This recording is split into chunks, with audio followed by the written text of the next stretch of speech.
something a bit different about tonight's episode. Yeah, what's up with the hip hop? Like, I know. It's not are we bad, that cool? though. We're not that cool. I'll take We're the not that hip hop. urban. Well, We are. Tokyo's pretty urban, actually. Yeah, you're right. And so is Melbourne, actually. We're very urban. You know who's really urban? Somebody who would live in Hong Kong. So, are you suggesting that I bring tonight's guest into the show? Get him in. All right. Well, let's do that. I'm adding Walter. Cheers. Welcome back. Thank you. I feel very, very well introduced by that transition. Yes. By the way, Mr. Urban himself. Tonight. So, Walter, you're back for your second episode, your second stint on the show. Oh, and can I interject? This is episode 12. So isn't that like a 6 months anniversary or something? Be a 3 or 6? Yeah, 6. 3 Yeah, months. I'm not good with math. Me neither. When I saw episode 12, it's like, wait a minute, we do this twice a month. This must mean that we're already doing it for a year. So you know that my count is totally off. Like way off. So tonight, because it's an anniversary episode, it's a big one. We've got 3 topics to talk about. And that's why we had to bring Walter in, because the two of us, it's just too much for the two of us. We needed help with it. So you may have seen the poster behind me. You may have seen the thumbnail. You may have even read the description of the episode. Tonight, we're going to be talking about what I think is possibly one of the most classic Japanese horror films, Kwaidan, from the 1960s. I believe Wilco semi-agrees with me, and I believe Walter disagrees with me totally. Is that correct, Walter? You disagree with me? yes, I actually never agree with anything you say, so it shouldn't come as a surprise. I don't agree with Dan because I think it's a classic. I just know it's classic because it's from 65 or something, but it's like from the 60s. So it's classic by nature. Classic. So, gentlemen, why don't we just get started straight into it? Yeah, let's fall into that. Let's just go down the rabbit hole. We have to first do our film diary, I think, right? Well, we can, if you want. Do you have anything to talk about? I guess we have to discuss Kwaidan. No. It's usually because every time I say, hey, let's talk about you send film the diary, script, and the first thing is, hello, introduce Walter, like, hello, Walter. And then film diary or dairy. And then what have we all been watching? I spelt diary correctly. I know. But anyway, what have we been watching? Let's start with Walter. All right. So I did prep for this part, so if you skipped it, See? I would have lost a ton of preparation work, and I would have been very insulted. But I'm glad Wilco has brought us back on track. So We're never getting through tonight's episode, are we? Oh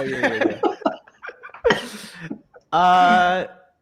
I guess the big films I watched this week, not this week, the past 2 weeks, I saw Last Night in Soho in the theaters. That was fun. A lot of Wright's movies are fun because they're music and I like music. So yeah. I also watched The Goonies for the first time. The first time. Wow. Yeah, the first time. I've never watched it before. Hold on. It's very... Careful. This is one of my favorite movies. Be careful. It's just hard for me to understand what was going on. That's all I'll say. It honestly felt harder than watching a Godard film sometimes. I'm not even... It's about 5 boys who find a treasure, a hidden cave full of treasure. Yeah. So I thought it was very fun though. It was good. Yeah. Besides that, the Italian consulate, I think, in Hong Kong had a film festival. They had a retrospective on a director/producer called Silvano Agosti. So I watched 3 of his films because of that. They were all slow art house films, but very poetic, very pretty, very nice. And then I watched a film called Abraham's Valley by the Portuguese director. I'm not going to pronounce this name correctly. So Manuel de Oliveira. Yeah. And that was another poetic film. Yeah. Sounds Portuguese. Yeah. Cool. So that was my 2 weeks. Okay, Well, cool. yes, you watched the Goonies. Yes, I did. For the first time. It's kind of a new phenomenon. But you didn't understand it? What was the part you didn't understand? The movie moves in a pace that I wasn't really I didn't really understand that. Okay. It jumped to places that I wasn't expecting. How about that? Yeah. All right, that's fair enough. I haven't seen the Goonies for a long time, and every time when I think about it, I'm probably constantly messing it up with Stand By Me, because it's, in my opinion, are two very similar movies. Just one is more into fiction, and the other one is more realistic, I guess. But they're all about kids going on an adventure, and they're all with star how you call that, kid stars that now are big actors, or dead. But I guess now I have to rewatch it, because now I want to see the strange pace of it, and then we have to discuss that some other day, I believe. Does Stand By Me have Robert Davey in it? I don't think he does. Which one is Jerry O'Connell? Is that Goonies or Stand By Me? See, I'm always thinking about Stand By Me for some reason when I think about the Goonies. Jerry O'Connell.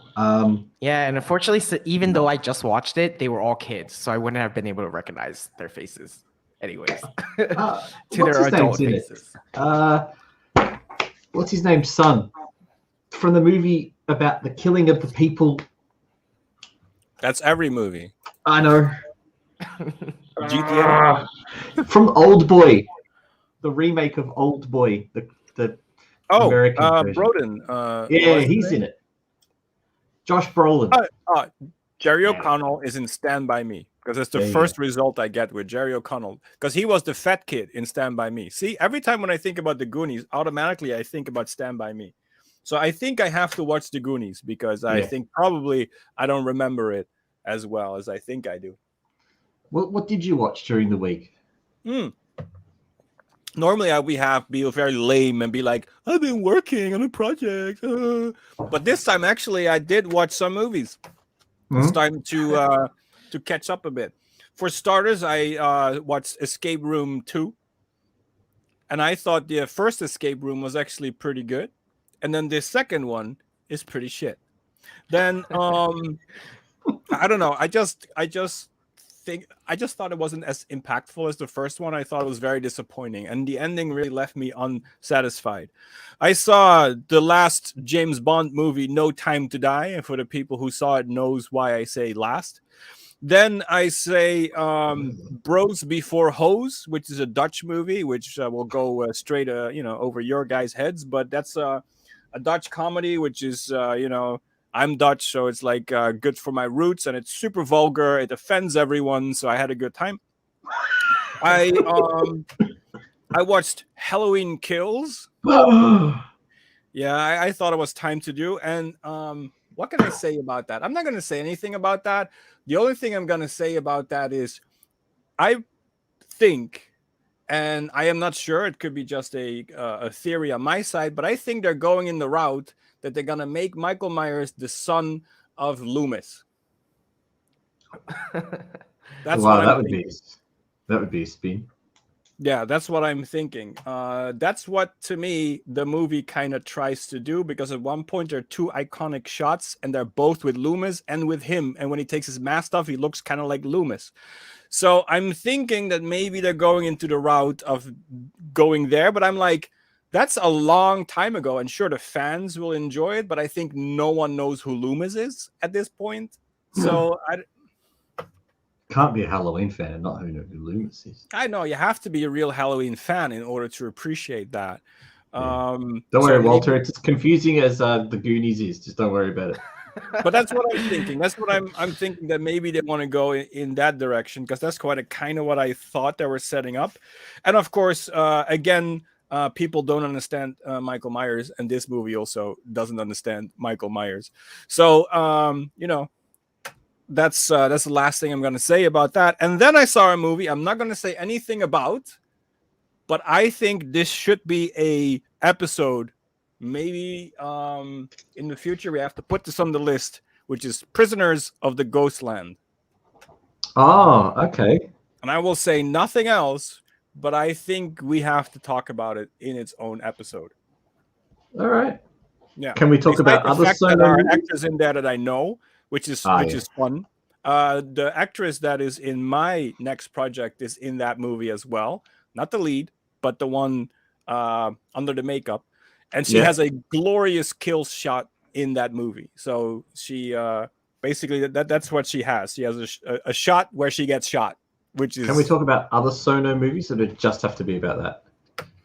Yeah, we can do that. We can do. Yeah, actually, maybe we should do that. A good one, and then this one. Oh, I ruined it. But Wow. Okay. Oops. Wow. Oopsie. Yeah. Well, I think everything I watched are boring, big budget, latest Chinese movies. The Curse of Turandot, White Snake 1, White Snake 2. I watched the greatest anti-communist movie ever, To Live. This is brilliant. No wonder Yimou got banned from making movies in China, and no wonder that movie was banned in China. That is the greatest anti-communist movie ever. All right.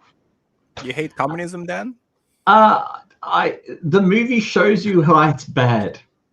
All right. It shows a side of communism that is unfavorable. Right. Have you seen it, Walter? To Live? Yeah. And have you seen Farewell My Concubine? No, not yet. I would say that both of those films have a similar sort of, not just take on communist China, but they also have a similar what's the word? Story structure.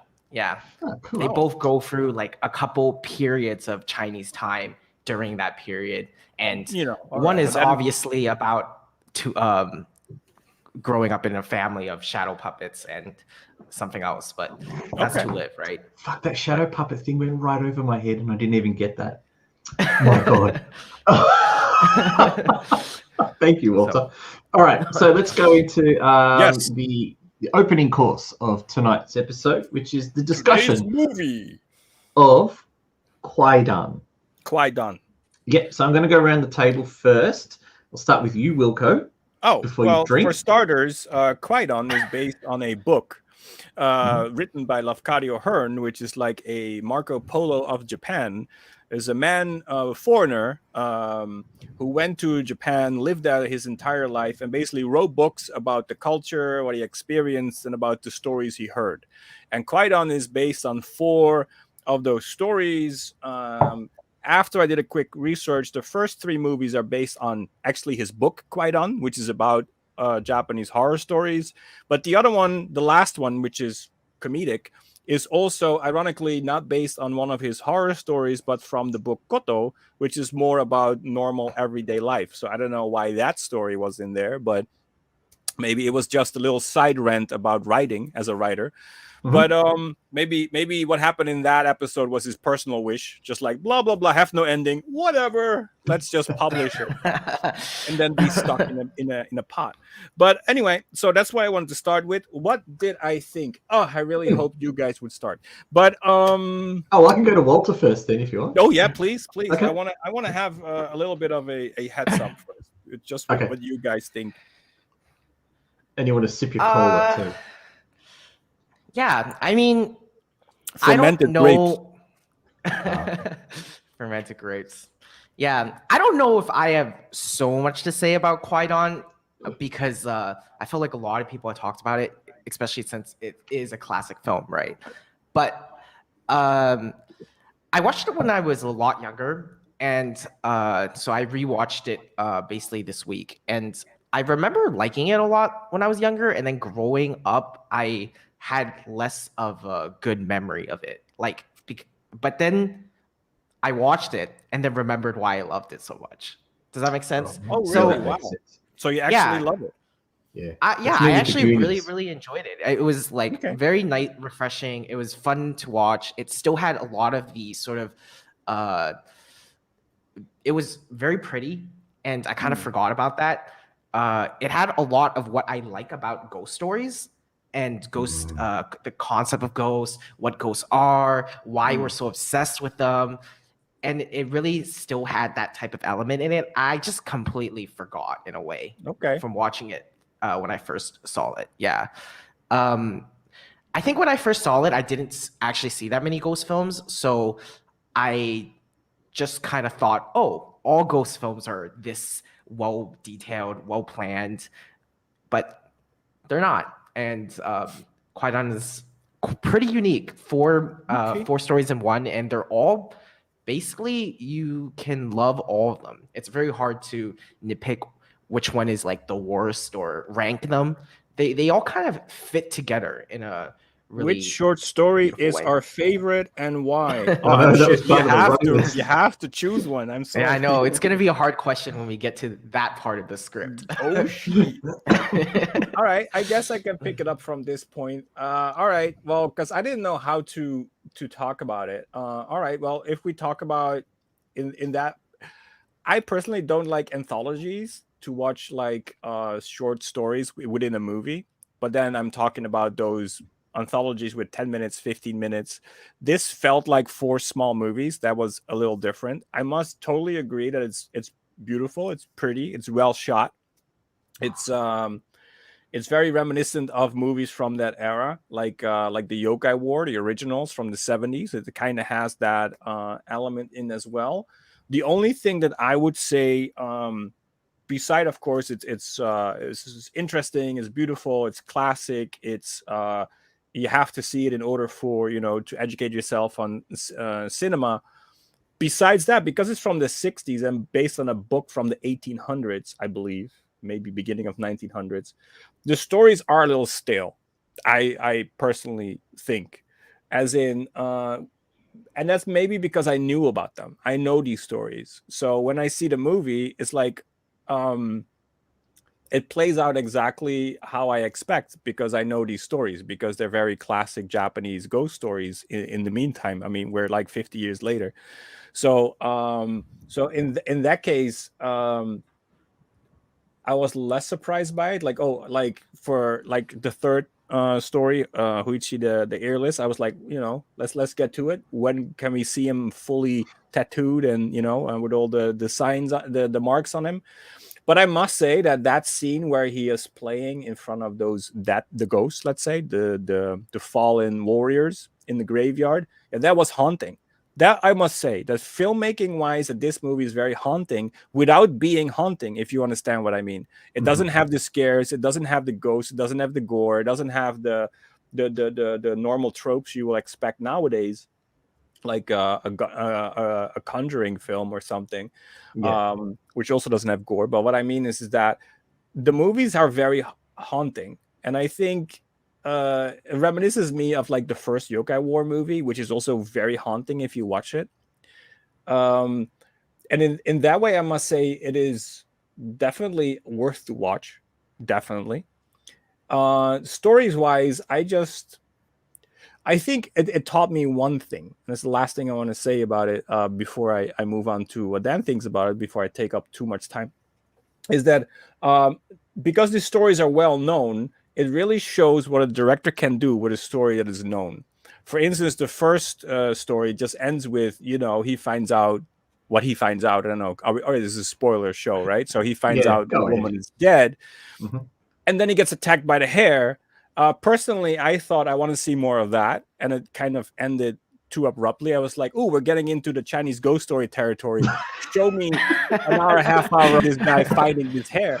But at that point, I noticed that is one sentence in basically the whole story. It's like he finds out she's dead and he goes nuts. But then it's about the director. How is he going to show that as a writer and a director? How are you going to show him going nuts? And that's where the director's signature comes in. And I do think in that way,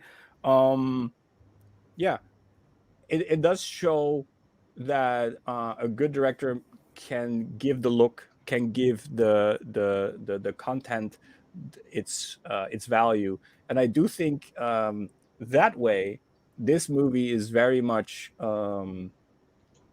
his movie.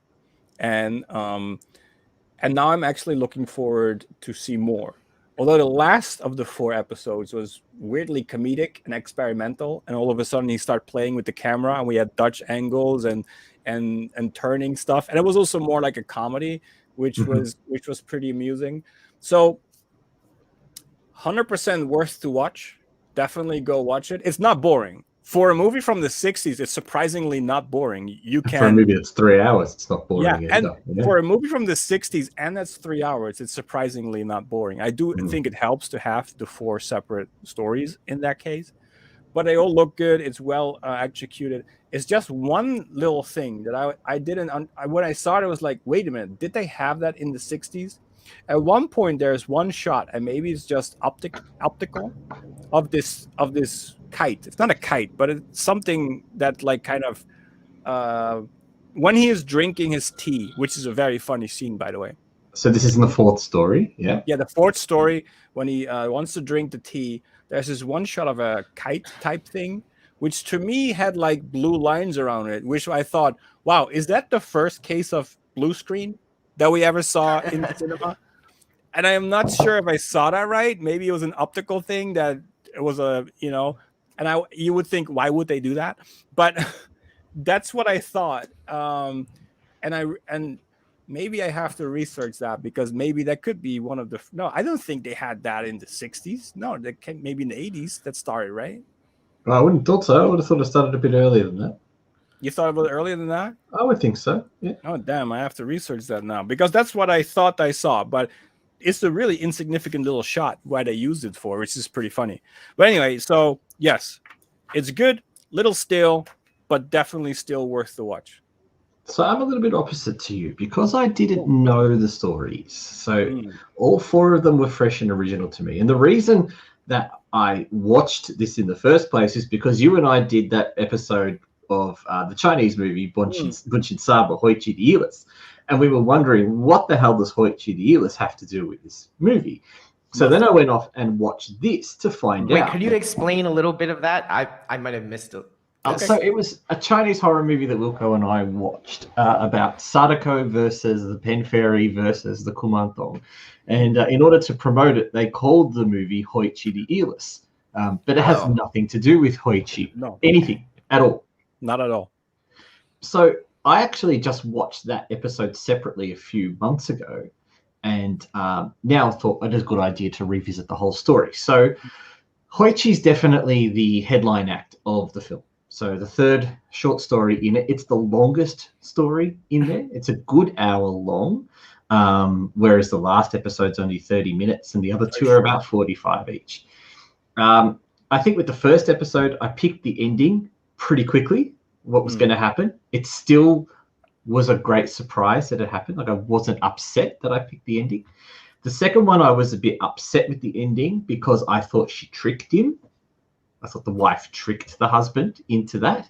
And I would have thought that she would have seen that he kept his promise and that she actually forced him into doing what he did. Oh, wow. So you immediately went to the route of she wanted to leave.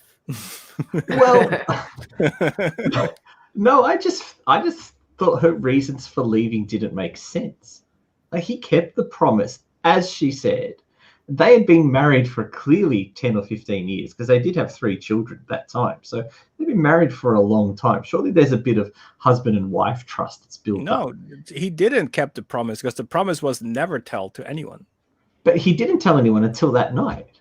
And but she that's pushed still him into telling that night. She didn't. She didn't ask him to tell. She just sat there, and he suddenly had a euphoria moment that I have to tell her. I don't know. I still think she tricked him. Well, that's possible, but I still think that he broke the rule. He didn't follow. Even if it's 15 years later, he still spilled the beans.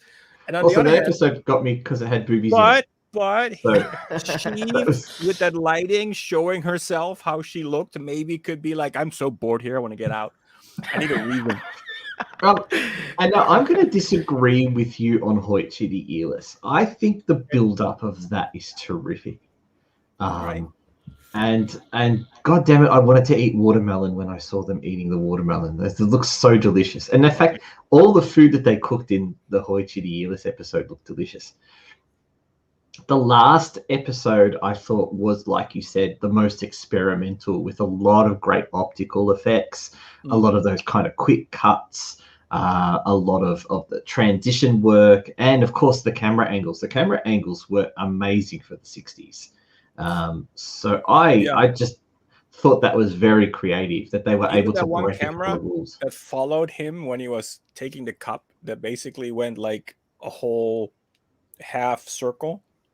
Very, very innovative for the 60s. For the 60s, exactly. And so that's something that I wanted to talk about with you guys, was the filmmaking techniques that we used in the film.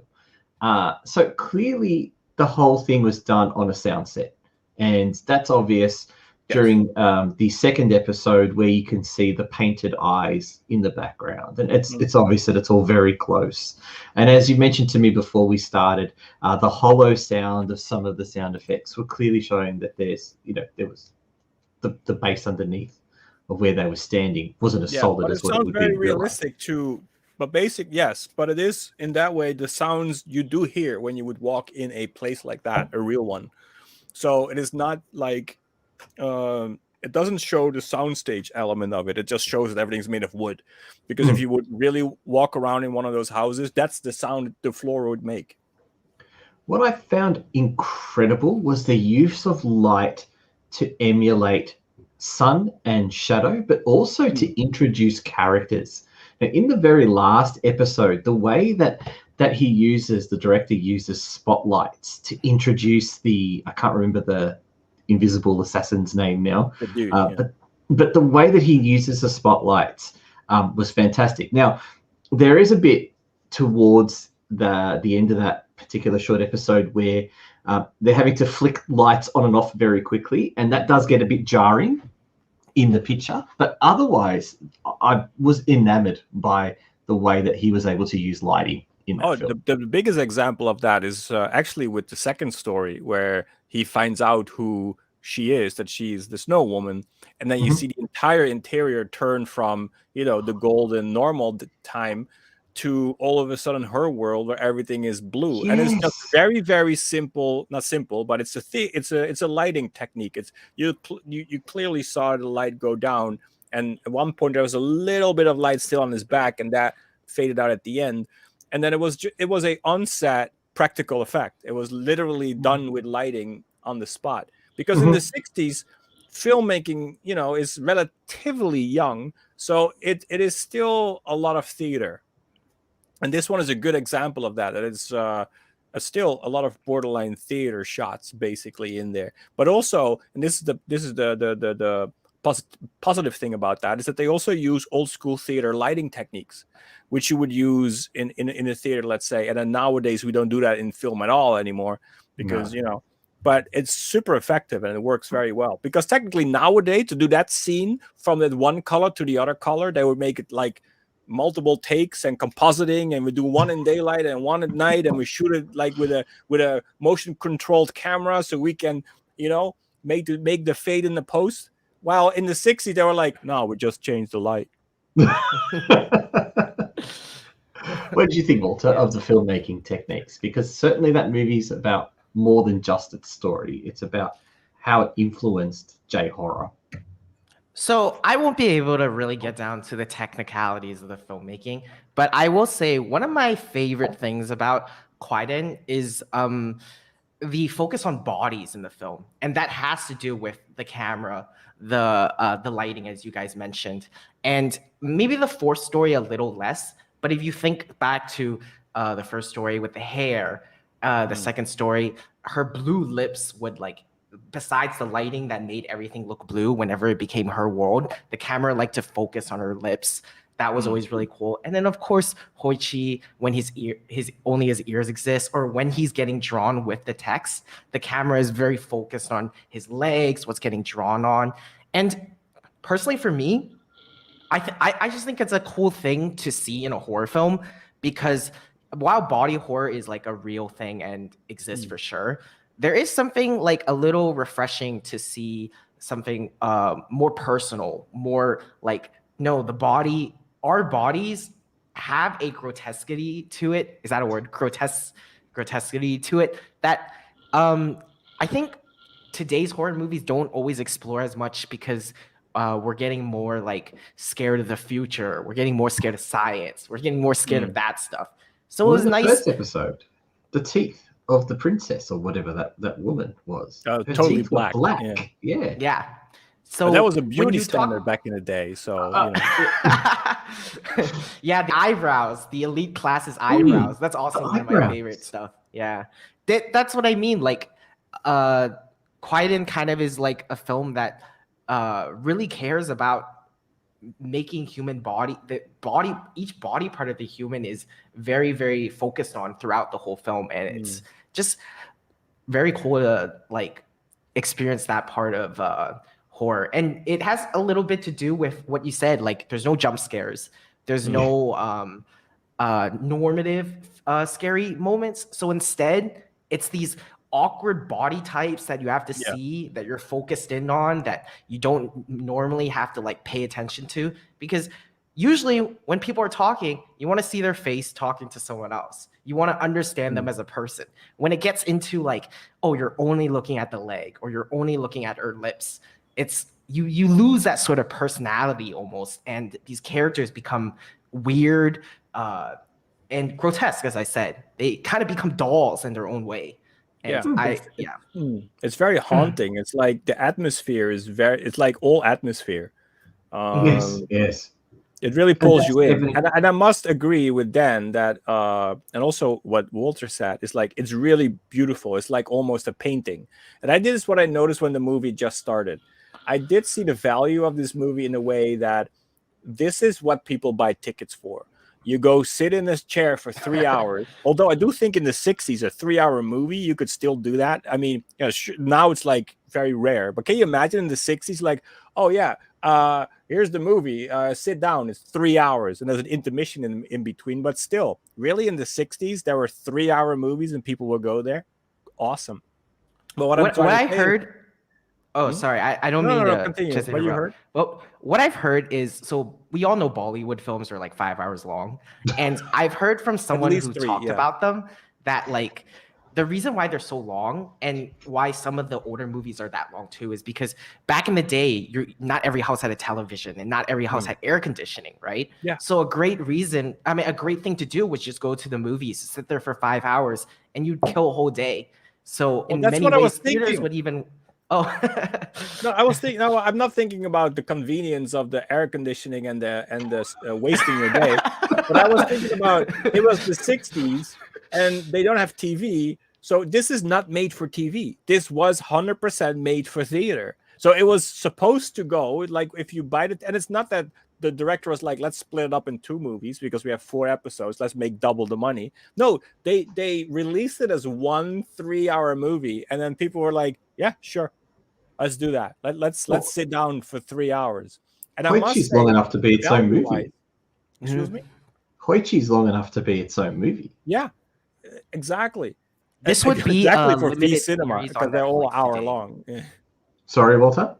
Sorry. Oh, I just meant to say this would be a limited series on Netflix if it was released today. Black Mirror. 4-episode series. So what about the audio then?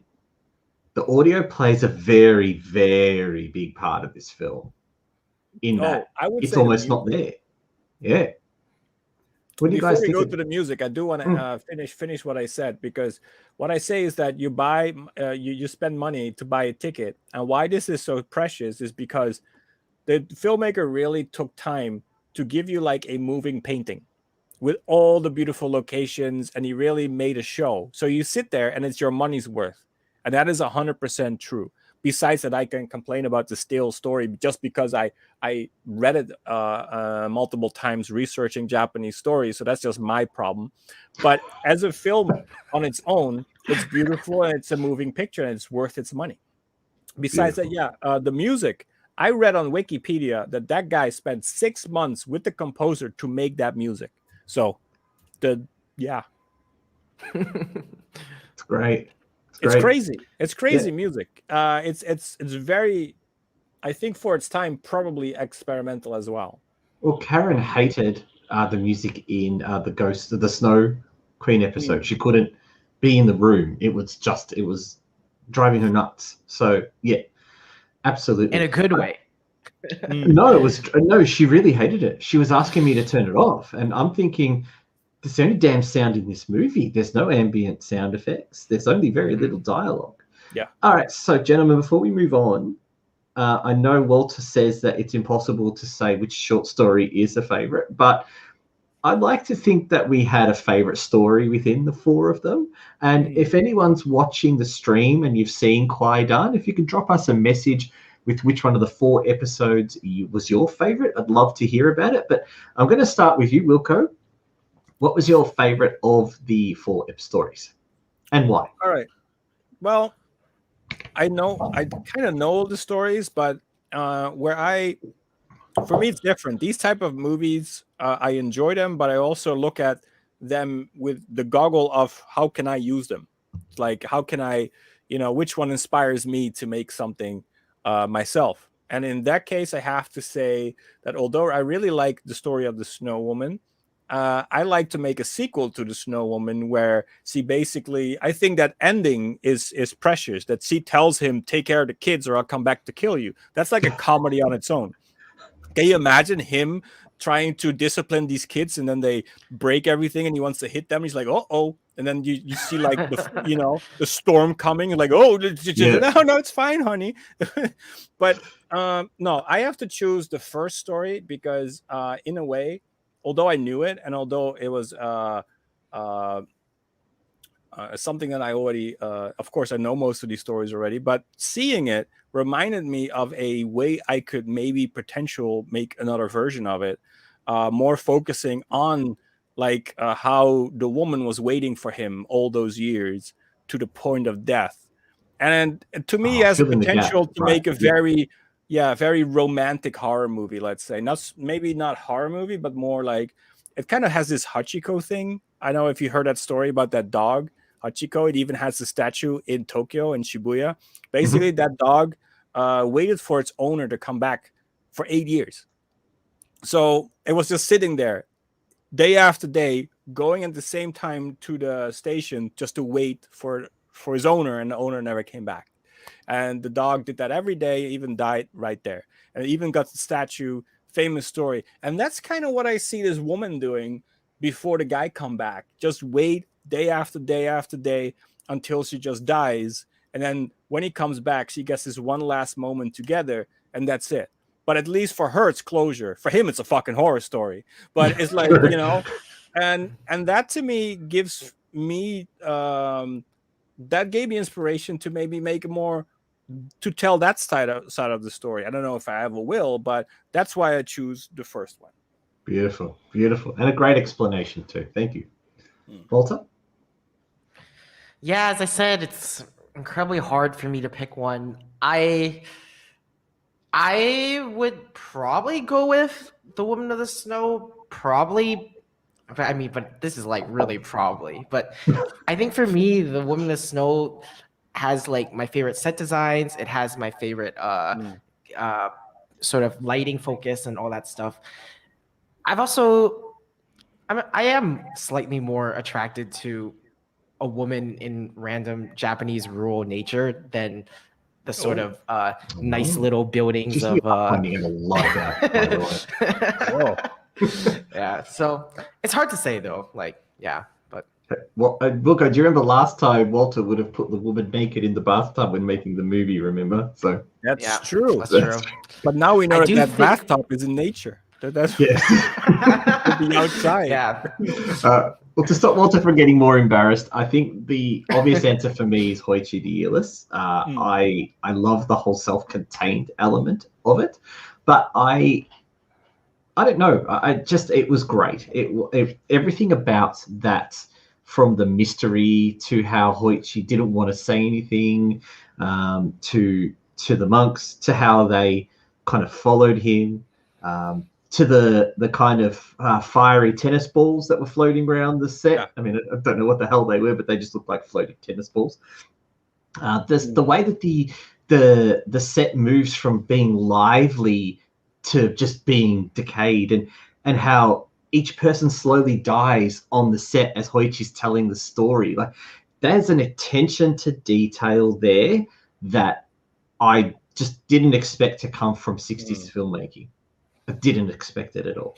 I do want to add, that I do think that segment had the most beautiful scene, and that was the one when he was playing in the graveyard and we saw all those fallen warriors in front of him. That is the most beautiful scene of the entire 3 hours. 100%. Are you liking the when they slowly get introduced or when they slowly die? Which part, or just all of it?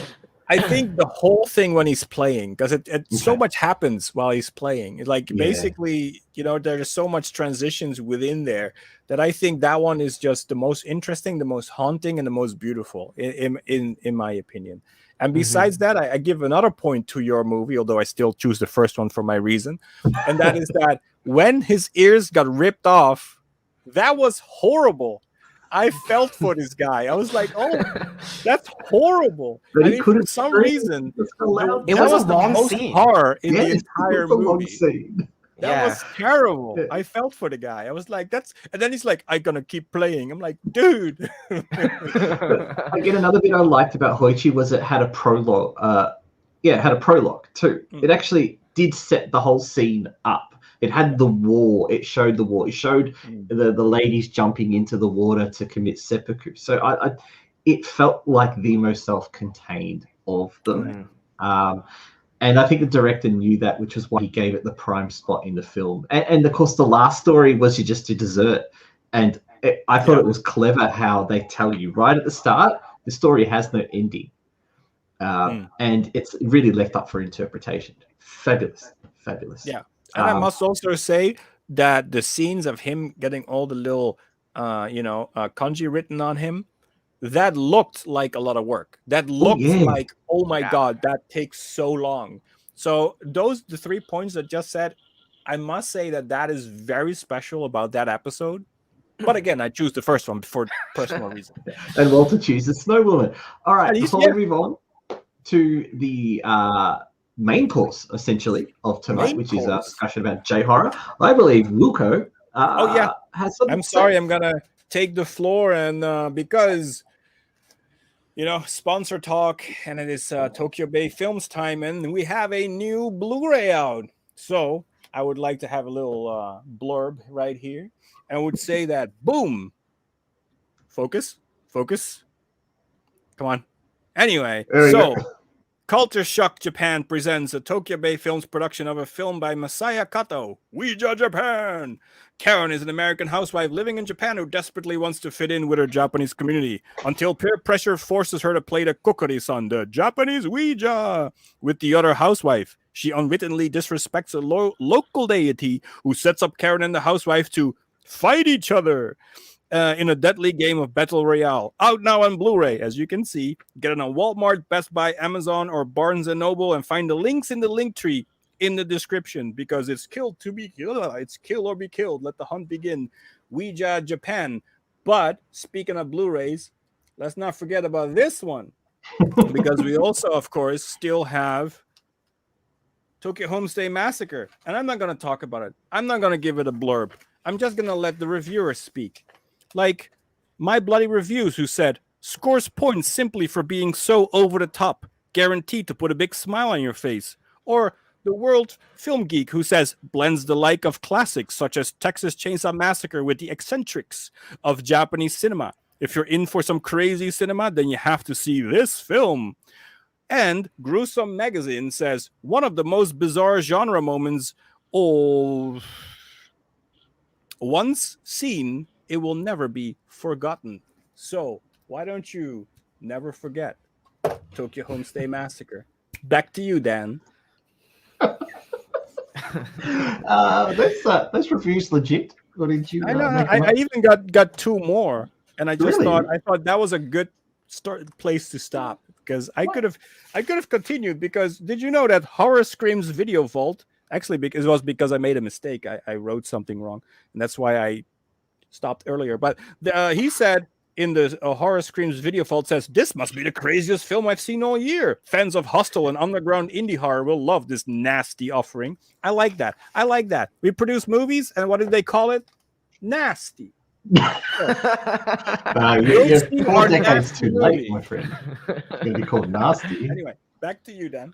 Oh, well, back to me. Well, I wanted to talk to you both about probably a genre that we, well, Wilco and I definitely, Walter, I think you might have a bit of interest in J-horror as well.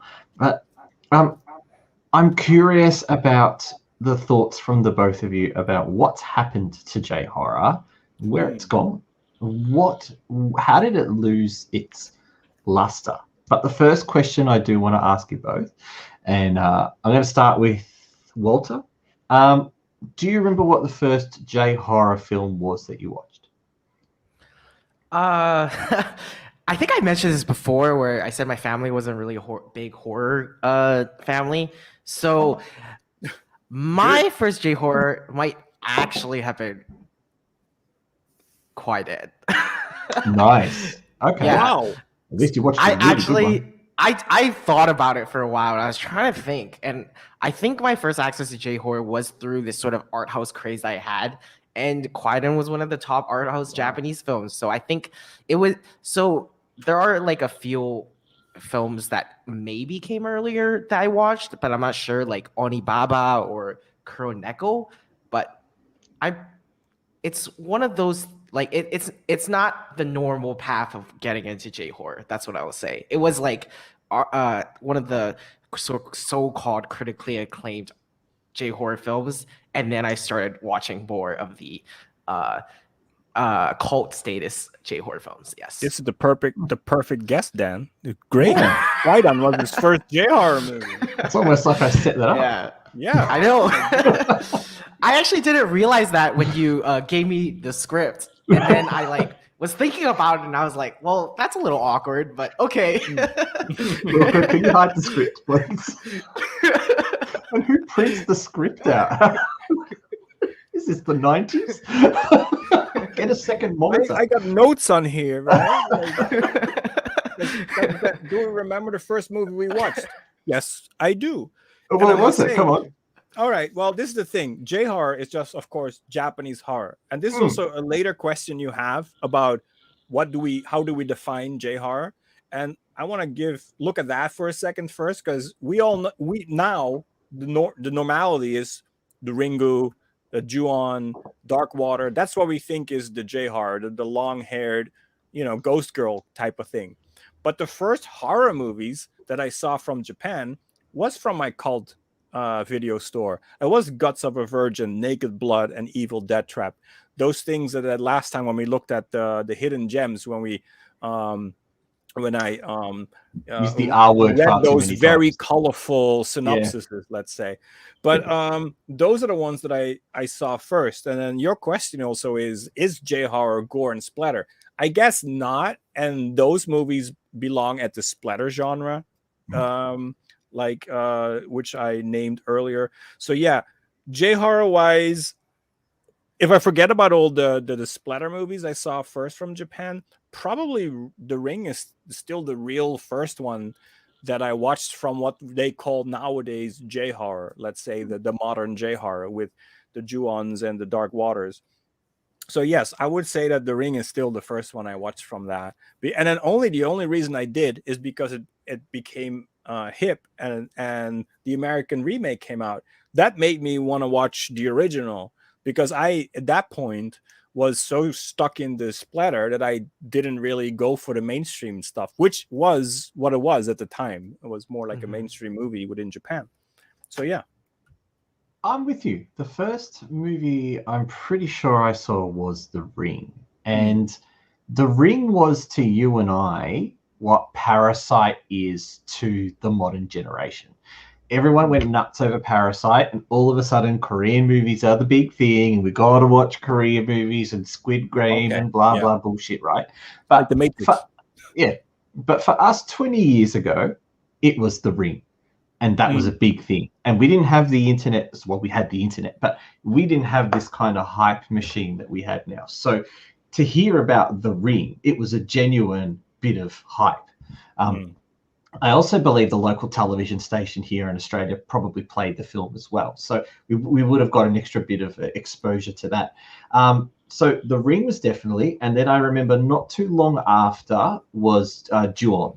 And I remember buying a bootleg DVD from Malaysia, and it was about 1:30 at night, and my sister was sitting next to me watching it. And halfway through the movie, she goes to me, "I'm going to bed," and I'm like, "No, you're fucking not." And I said, "I can't watch the rest of this." I was petrified watching Ju-on. It was a phenomenon. I mean, it got remakes, it got not rip-offs, but like parodies. It's crazy. Yeah. I want to do a little intermission because I noticed, Dan, your mic's not on. You're on your webcam mic. Oh shit! Again. Because you sound a little hollow. All right. Thank you for telling me. Yeah, 50 minutes in, I thought it was. Yeah. And, oh, there we go. There you go. Boom. Right in my ear now. Sorry about that, gentlemen. Dang, no problem. We actually just did not notice this whole time. That's crazy. No. This stupid computer keeps... I upgraded to Windows 11 during the week, and I think it's played with a few settings. This was more of a comment against Wilco and me for being like, yeah, we thought your webcam voice was literally your mic voice for this whole time, and we just didn't connect the dots. And so that means I could have been doing... and none of them would have heard it. Yeah, I know. We were like, why is he whispering in the background? Yeah, far out. After Ju-on, I don't recall going on a massive binge of Japanese horror movies that I thought I would. I actually went on more of an Asian binge and found films like Phone from Korea. And then found stuff from Hong Kong, Thailand. So I didn't think I didn't stick around with J-horror for very long. And certainly when I look now at the current crop of J-horror films, they are terrible. Yeah, I haven't seen a good one in a long time. No offense, Wilco. I know you make J-horror films, but I mean, the big budget stuff is horrible. Yeah. Yeah, the Ringu was the only good one.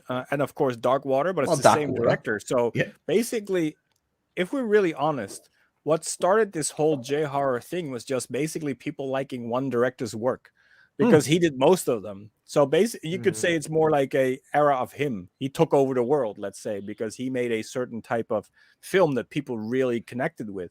And of course, Ju-on is from a different director, and he did well on his own. But okay, maybe those two then, because those are always named in the same breath. You always have Ringu and Ju-on, so those two are the archetypes. But there was two directors, and they did the same thing over and over again. So even the guy from Ju-on had, like, I believe, a movie very recently called like The Suicide Village. Maybe I'm wrong, but is that him? Yeah, that's the same guy. That Suicide Village, and then there was the other shitty one. Howling Village was the same one. I think I mean Howling Village. It's the same director. Yeah. Oh, really? There's a Suicide Village? Yeah, Suicide Forest Village. It's called. Oh, Forest. Okay, yeah. Yeah, those. As far as I know, that's the same guy as Ju-on. Takashi Shimizu.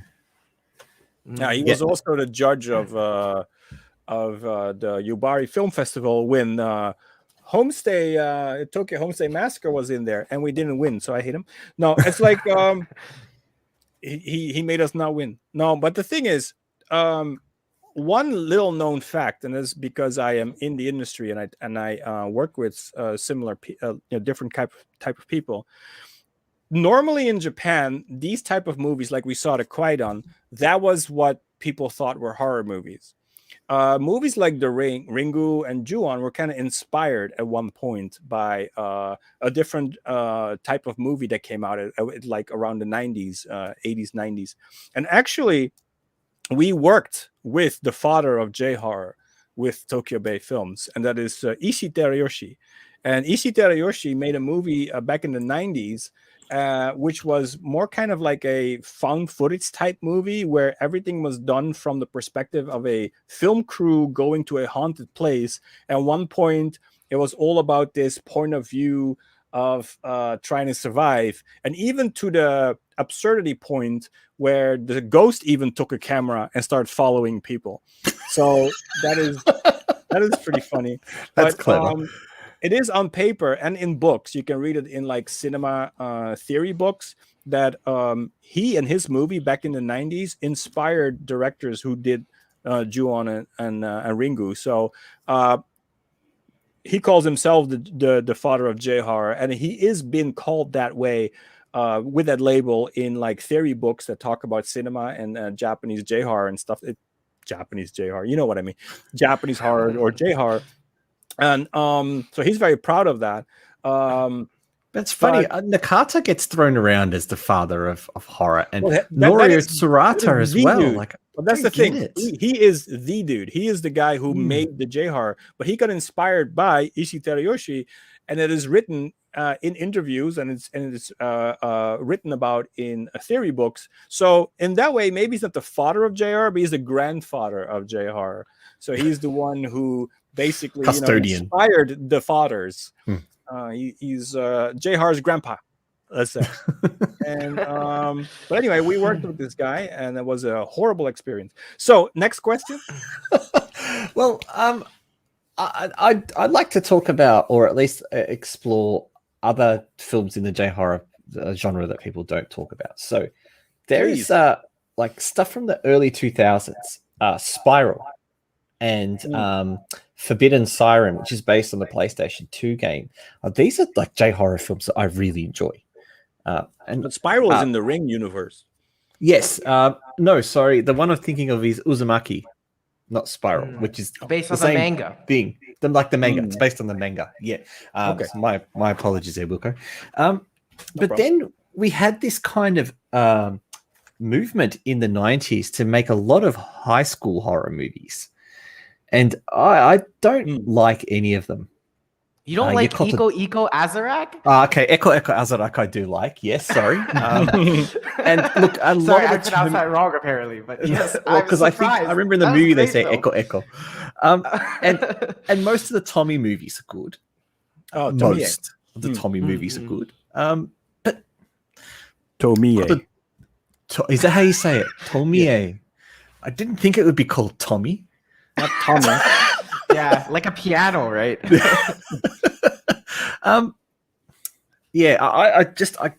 I used to get really excited to know that it was a Japanese horror film, and then get seriously disappointed towards the end. So who makes great horror movies in Asia now? Oof. That question wasn't on the script. No, because you guys had answers to it also. Now I want to screw you up a bit. Okay, because I am now on the is J-horror still relevant, and I have a few things to say about that. But but no, Wilco, that answers this question. I believe that the answer. Really?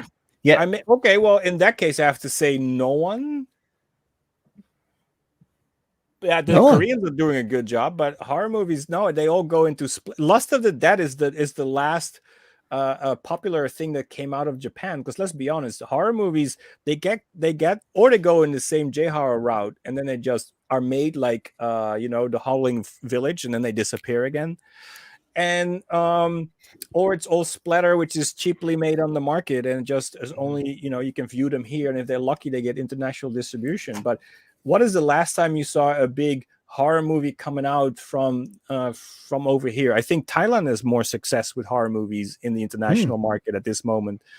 Korea is doing well with this Squid Game, which is technically a horror show, and but from Japan, well, there is some Death Game series coming out in Japan. If you check out Netflix, there are some Japanese shows here and there, but the thing is, Japan itself focuses on love, romantic stuff, social, responsible things, manga stuff, and you see very little. I think the last thing that came out was that Parasite thing, not Parasite, but the one with the guy that transforms his limbs with this.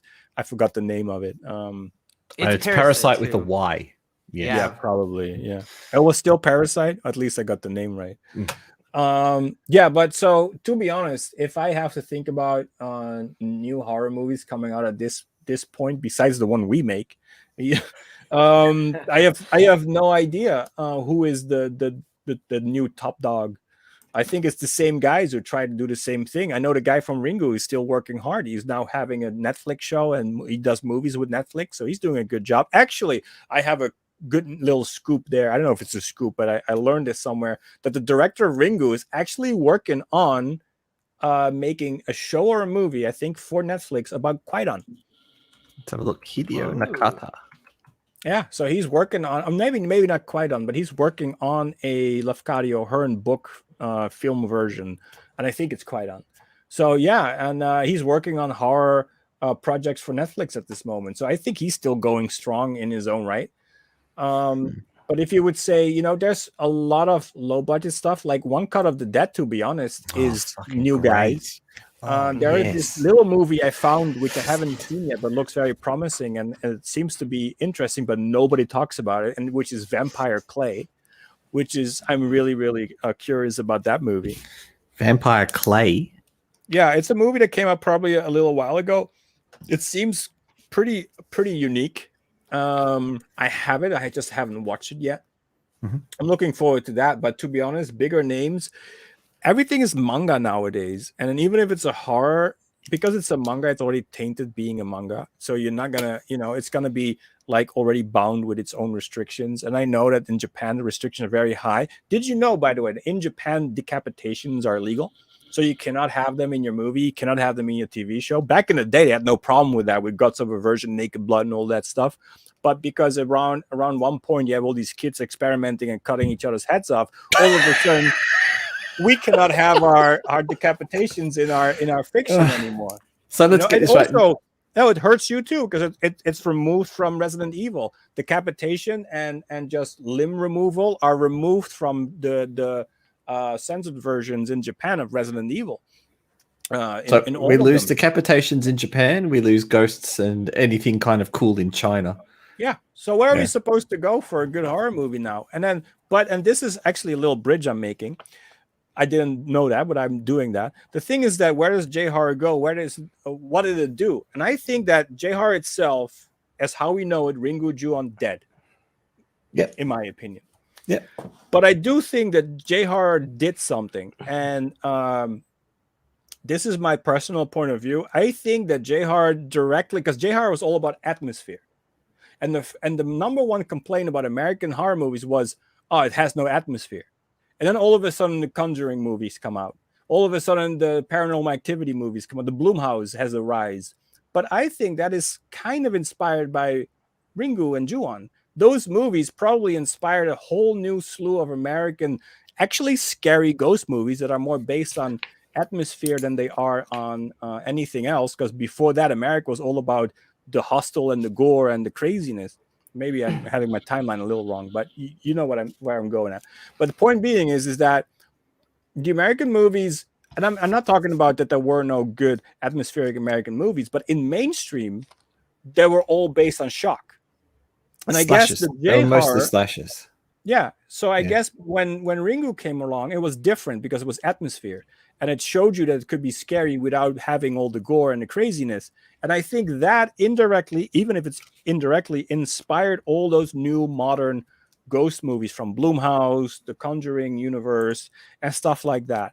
And that's what I believe. I believe that Ringu and the J-horror is responsible for actually a boom of horror movies in the West. That's what I believe. All right. Well, since Wilco's stolen most of your time, you're gonna have to give me your answer in about a minute and a half. I'm kidding. Yeah. I'm kidding. Or half an hour. The floor is yours. I'm out. Yeah. Which part were you kidding that I have to do this in a minute and a half? Or No, you don't have to do it in a minute and a half. Okay. Nobody's kidding. So, I guess I'll start with horror directors. I mean, Kiyoshi Kurosawa, he's kind of a horror director. I mean, he's not as big as Ringu and Ju-on, but his film Pulse, that had similar vibes to Ringu, where it uses technological ghost.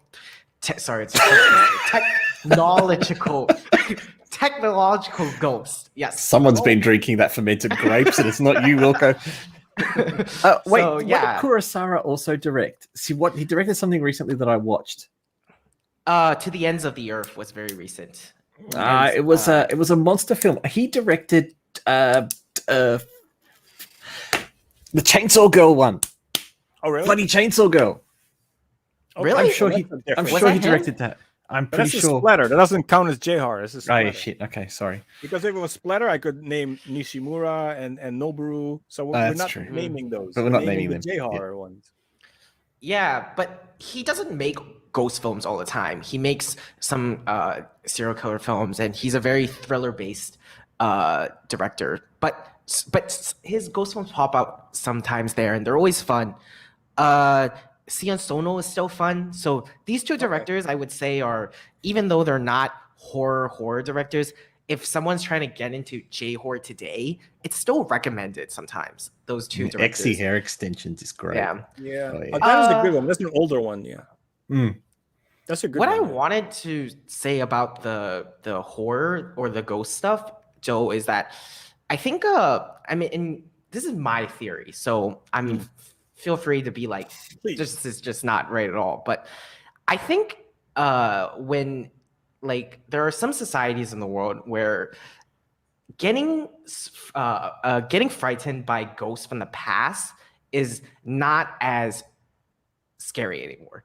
So I think Kwaidan comes from a sort of era of Japanese horror where I talked about Onibaba, I talked about Kuroneko and Yujetsu. There's all these like ghost films that are periodical. They're about stories, and Kwaidan's literally, the name is story, right? So there's this type of idea that a historical story can haunt you from before, and it will retain that sort of magical power. And that's why ghosts are alive or haunt cultures per se, because cultures, a lot of them are built from violence and the silent people or people who were not able to be in the history books. So that's where the ghosts, in my opinion, have such a powerful nature in the 60s, 70s, kind of old times.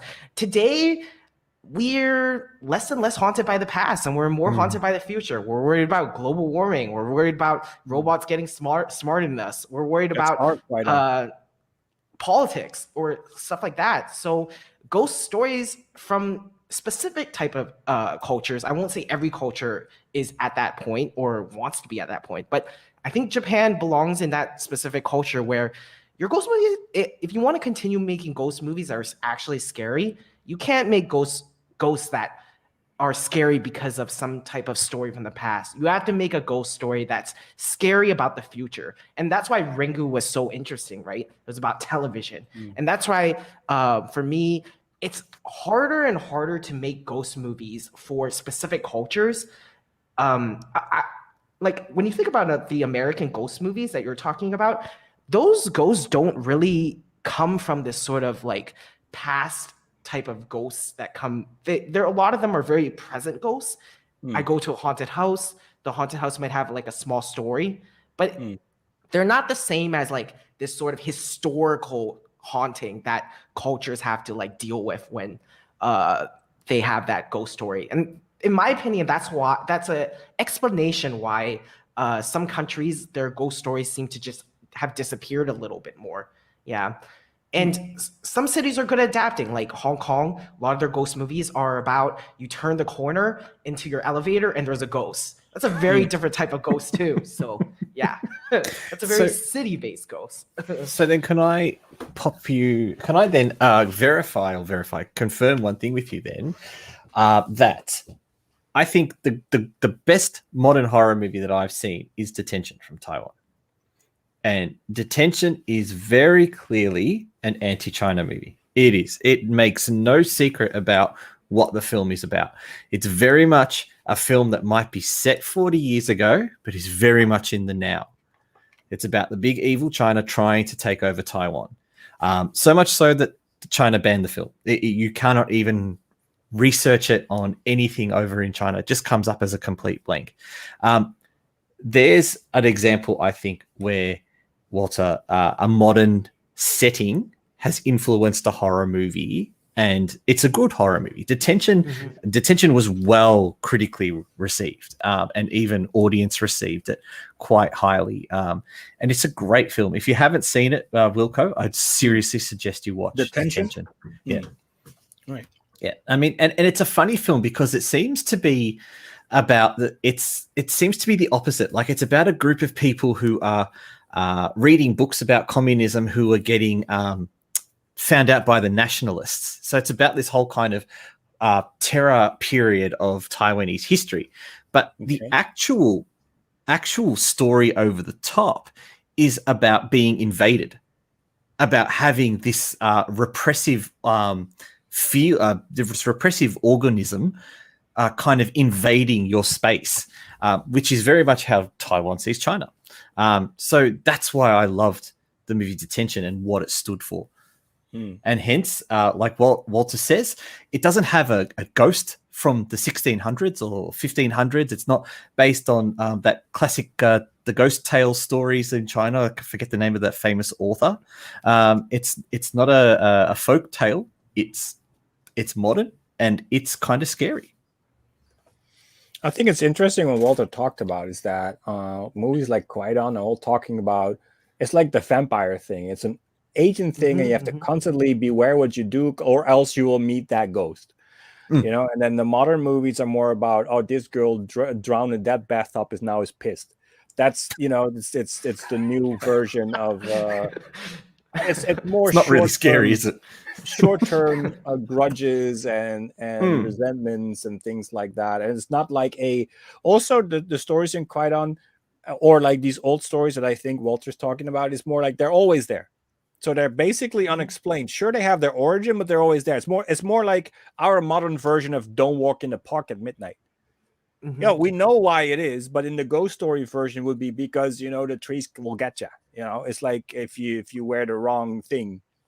So yeah, that is definitely something that many cultures are losing, not only Hong Kong, but I think cultures in general, because everything now is, if you want to make a horror movie in America now, it has to be about a black guy not being respected or something, right? It has to be about, well, here you go. I mean, cannot you know, being pulled over by the police, that's the horror. You know, it's like it's all political based at this moment. So Wilco, I actually want to bring up an example that you mentioned before. This is about American horror movies. And I've got two very clear distinctions in my mind, but these two movies are 35 years apart.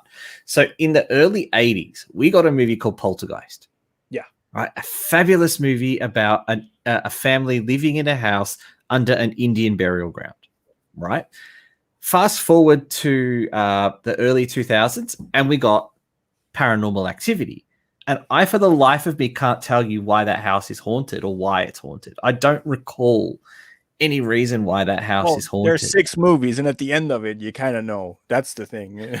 But do you know? Because it seems like the daughters or the girls all are possessed by some shit. Witches and witchcraft and basically 6 movies down the line, they explain it. But that's too complex. Modern horror movies are also about more the experience. What I think is good about the first Paranormal Activity is it's about the experience of having a paranormal activity in your house. It's not about where it comes from. That's just the whole mystery about it. It's like, no, it's just in your house and it's messing with you, and why? And I just want to get it on camera because I want to know that I'm not crazy.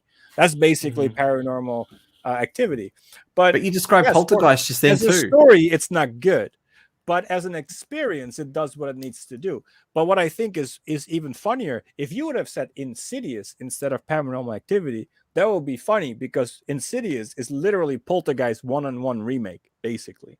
If you look Insidious is exactly the same as Poltergeist. It has all the beats except for the whole funny 80s, let's figure out this weird activity in our house, and oh my god, look, the chair's moving, and hey, my kid's also moving on the ground. That's the fun part of the Poltergeist in the 80s. Nowadays everything is taken very seriously, like, oh my I can't tell the difference between Insidious, The Conjuring, and the Annabelle movies. I couldn't tell you. I also had this thing. Also, one thing very important, that a lot of Blumhouse movies are produced by are distributed by Universal, because Blumhouse and Universal have a partnership, but the Universal ghost movies have nothing to do with Blumhouse.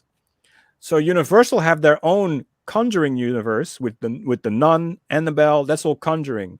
And then Blumhouse made Sinister, Insidious, and Paranormal Activity, which is not from the same company. It's a different company. However, Universal owns the Conjuring universe, but also distributes all the Blumhouse films. And to make it even more confusing, James Wan directed Insidious plus Conjuring. So the same director works for both sides. But what why are we talking about this again? I know. I have no idea. Quickly? I think it's just the meta. I don't even know if it's a metaphor, but what Wilco said about like don't go to the park at night. I think it's just a really good explanation of why you see a particular type of horror dying into particular cultures, because you can't force people to be scared. So if I tell someone don't go to the park at night because there's going to be a ghost there, in very particular cities, we're just going to be like, what are you talking about? I don't. Yeah, the park's well lit. Yeah, what do you? Yeah. I'll take my mobile phone. Yeah.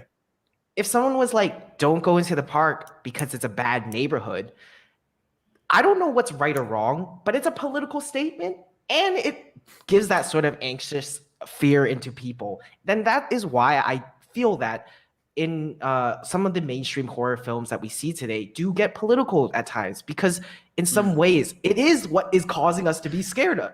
It's no You've just longer described that the Candyman sequel right there, Walter. Yeah, what you've just done. God, that was a terrible film. But you can say it's unfortunate or whatever you want to say, but it's the natural way of how people. I mean, movies can't create new fears; they react to what people are scared of. That's true. So, in my opinion, yeah, and you're 100% right. And I don't personally like the ones based on politics, like the Candyman and which is a very or basically all those movies where The Purge. It's the same. Purge was a little bit more enjoyable, the first one, but when the last one is very political. Okay, well then I probably won't enjoy that one. Is that Island? Forever Purge, it's called. Oh, okay. I only saw the first one and the second one, and the second one already, in my opinion, went into crazy fictional territory. Well, the first one tried to be grounded. The second one, although the whole premise is crazy, but at least it tried to be grounded by keeping it in one family, how they act with it, or react to it. While the second one went into full, 80s action movie territory, in my opinion. So from there on, I don't, it becomes like a schlocky 80s apocalyptic type of movie, in my opinion. Very, but anyway, that's what the second one did for me, and then it just went on from there. And I haven't seen the others, so maybe I will be totally surprised, and they're actually quite good and completely different from what I think they are going to be. It's a TV show too. Oh, there's a hell of a lot of stuff you can watch. I mean, Blumhouse is really milking it. No, The Purge has a TV show. Yeah, that's what I'm saying. The Purge is a TV show. So there's a whole lot of content based on The Purge. And that's what I'm saying. Blumhouse is milking it because it's a Blumhouse production. So of course it is. But those movies, I don't know about the later ones. But what was I talking about? We were talking about how... in fact, you know what? We might move this discussion on because this is I want to move into a chat that I am keen to have with both of you. So I know, but what was I talking about? Because I was talking before I had to hit the Purge. I was talking about a certain type of horror movie. Was I? You were talking about Candyman and something else, I think. Oh yeah. Okay. Let me 2 sentences. I'm done. I don't really care about the political. Oh yeah, and then Dan came. Oh hey, the Purge is political. Okay. But I haven't seen the later ones. But what I'm saying is I really like more the mythology type of horror movies. That's why I think why I like the Conjuring movies, because they're based on real stories, like on the cases of the Warrens. So they're based on actually things that actually happened that are documented. You can read them. So I think that's very interesting. And the other ones are more based on urban legends or like, very not historical, like we talked about. They're more short term, but they're still based on more like 100 years ago this happened, and now there is the ghost is still here, let's say. I think those like are Dracula, Frankenstein kind of vampire type movies. Those are actually very similar to the Western version of those historical things, because that is based on our history. We had how our mind explained what happened back in the day, caused vampires and zombies and things like that. Yeah, so those zombies really are interesting. I can't believe we've gone a whole episode without talking about zombies, other than the brief mention of one cut of the dead. You brought up Dracula. He's undead. Well, yeah. I mean, I like those. I don't care about the ones that are based on politics. And I'm not saying that they are bad. They should exist, and there's an audience for them. But I am not that connected with that type of horror. So yeah, that's why I don't. I like the more imaginative, let's say, not based on real life things, because real life is already horrible enough. So I want like some, I want some fantasy I can escape to, even if it's horrible or gory or splatter, let's say. But I know what you want to talk about, Dan. You want to talk about predictions in the future.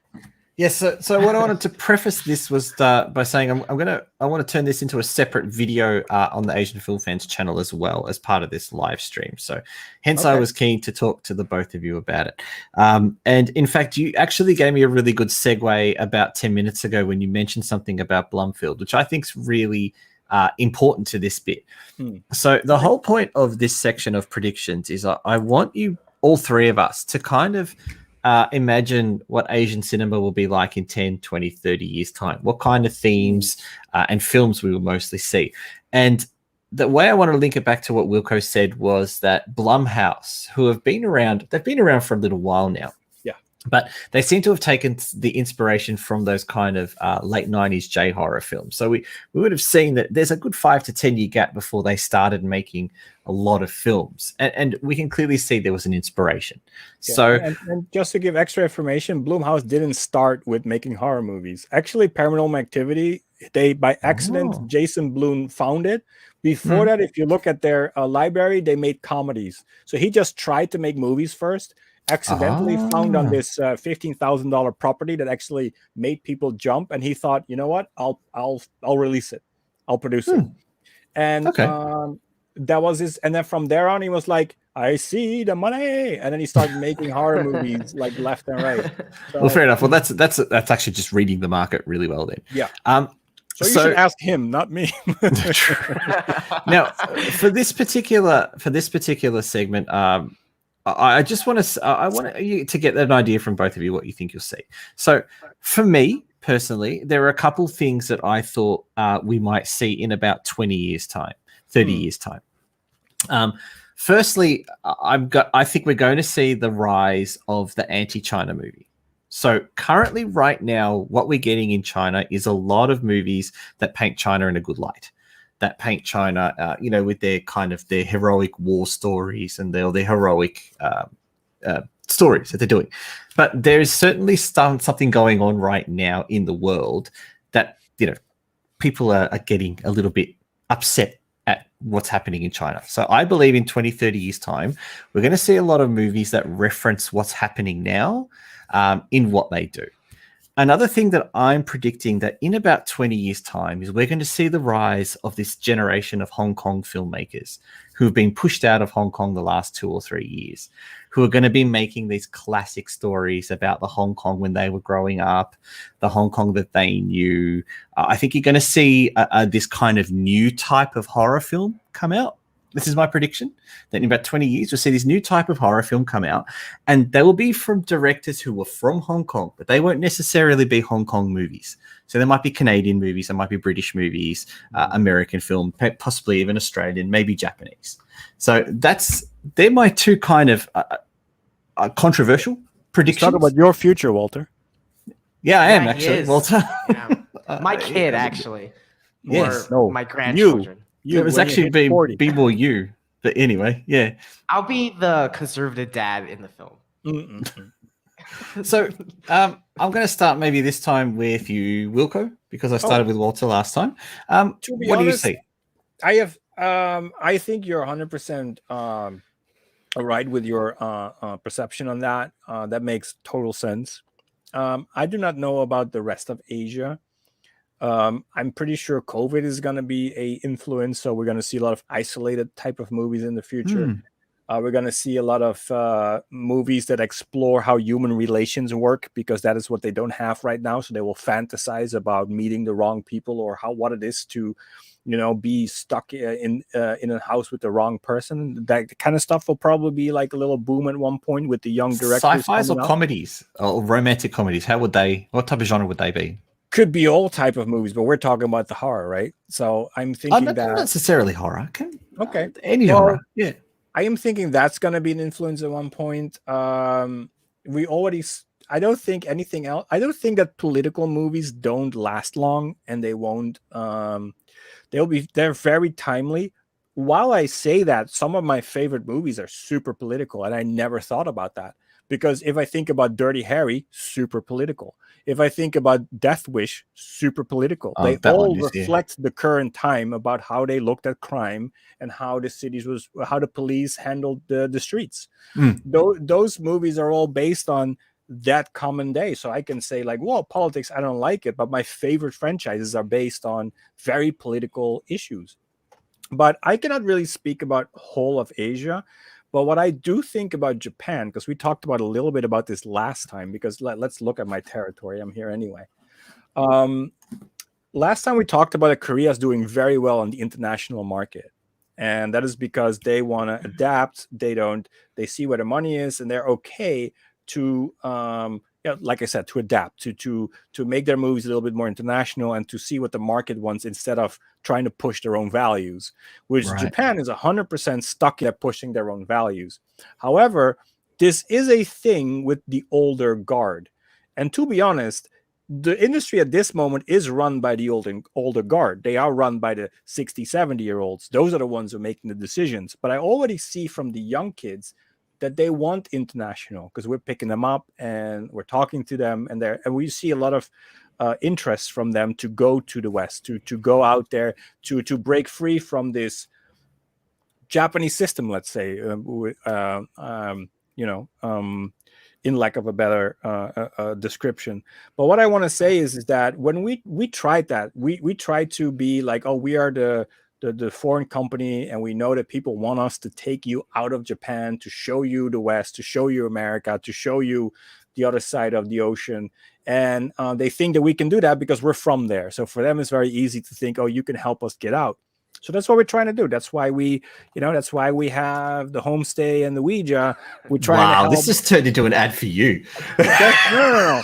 Well, what I'm trying to say, and this is one section, but he's taking 4 sections. Yeah. Don't worry. The next section is totally mine. But anyway, what I'm trying to say is that we're trying to help people. But I have to say that we get 2 things. And there's a lot of rejection, besides, of course, the interest of the young people. But we get a lot of rejection from the industry. But also a lot of copying from the industry, which is very interesting. So they reject us. And I do know why. And it's more like from this perspective of, why are you doing it? We can do that too. And maybe we can even do it better. So what I notice is that we get rejection for us wanting to do it, because they have this mentality as, why you? Why are you the one that help us? And then we try to prove that, and we try to show them what we can do. And then, we get a lot of rejection on that side, and a lot of, how do you call that? I forgot the word, but basically there is not a lot of gratefulness on the Japanese side for us doing what we're trying to do. The young people see it, the young people understand it, but the old guard who are running the show are like, no, we want to force Japanese stuff, so you cannot change it. It has to be 100% what we build. You take that and you bring it out. And that's something that I personally don't want to do, because I already see so many companies do it. So I don't think we have to do it. So we want to try something else, something niche, but they don't like it, because they're like, why are you doing it? But then the other side is that it gets copied. Because I noticed that now there's like a few governmental programs that are very close to what we did a few years ago. And it's not hard to imagine that, to think about who we talked to and who we confided in, to know like, oh, from this guy, probably blah, blah, blah. So it is not too hard to imagine where that information leads back to source, us, let's say. And I am, there's nothing we can do about that. They think they can do better, and they're right in a way, because when we did our first season, we saw a lot of problems. So we wrote down what we should change. And then there's this new governmental program that does exactly the same as our program, what we did in 2019, with the changes already implemented.